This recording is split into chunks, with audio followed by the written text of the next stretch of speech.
After Marge left the supermarket, she was robbed. She carefully held Maggie in her arms, and after a series of gunshots, Marge collapsed into a pool of blood. Homer suddenly heard the phone ring, and upon learning of Marge's death, he broke down in tears. Bart, Lisa, I have something to tell you.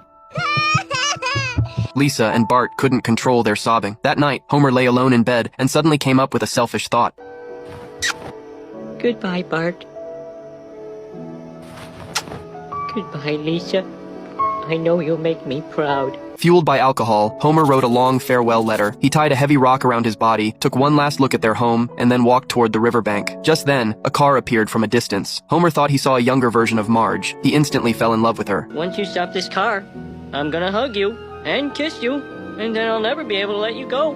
But it was all just a dream. The driver took the drunk Homer back home. However, living without Marge seemed even more painful. The next morning, an officer brought good news. Maggie, who had gone missing the night of the accident, was found. This rekindled Homer's will to live. A week later was Marge's funeral, and the neighbors from Springfield all attended. The sorrow on everyone's faces was evident. Marge, I'm gonna miss you so much. And it's not just the sex, it's also the food preparation. Homer had still lost the person he loved most. Since Marge's death, Lisa had been distracted every day. It seemed her soul had left with Marge. Even Bart, usually mischievous, became quiet. Because of his intense longing for Marge, Bart often thought he saw her right beside him. He prayed to God every day, hoping Marge would return, wishing the God of time would show him mercy once again. Homer, too, felt heartbroken. He found a birthday surprise that Marge had prepared for him in the closet. Dear Homer, I wrote a poem for you this afternoon. It's called To a Husband. The blackened clouds are forming. Soon the rain will fall. My dear one is departing. But first, please heed this call.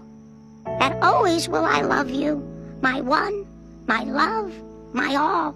Homer had to take on the responsibility of raising the 3 children, but with no experience, the house became a mess in just 10 minutes. The kids had to go to school in dirty clothes. Fortunately, Homer remembered how Marge used to do the laundry.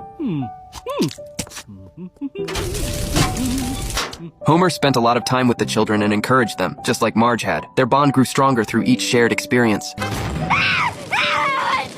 To make money to support the family, Bart took on the responsibility of caring for Maggie, but Maggie still had to eat from a dog's bowl. This made Homer very angry. In his fury, he grabbed Bart by the throat. Bart, back in his room, flipped through old photo albums. He had never felt warmth from his father. Instead, he grew up under his torment, envious of the life the kids next door had. Whenever Homer missed Marge, he would watch old videotapes with the kids. Thinking of the past, both Homer and Lisa were heartbroken. Homer drove alone to Marge's grave. Every night, Homer would think of Marge and the times they were in love. He resorted to alcohol to numb his pain. One night, Homer aimlessly walked onto the street, tempted more than once to go see Marge. Under the streetlights, he thought he saw her, but behind the window was Flanders. Not knowing how long he had walked, Homer found himself at a pyramid. Struggling to climb to the top, he saw Marge. He hurriedly shouted her name, but she didn't respond. No matter how hard he tried,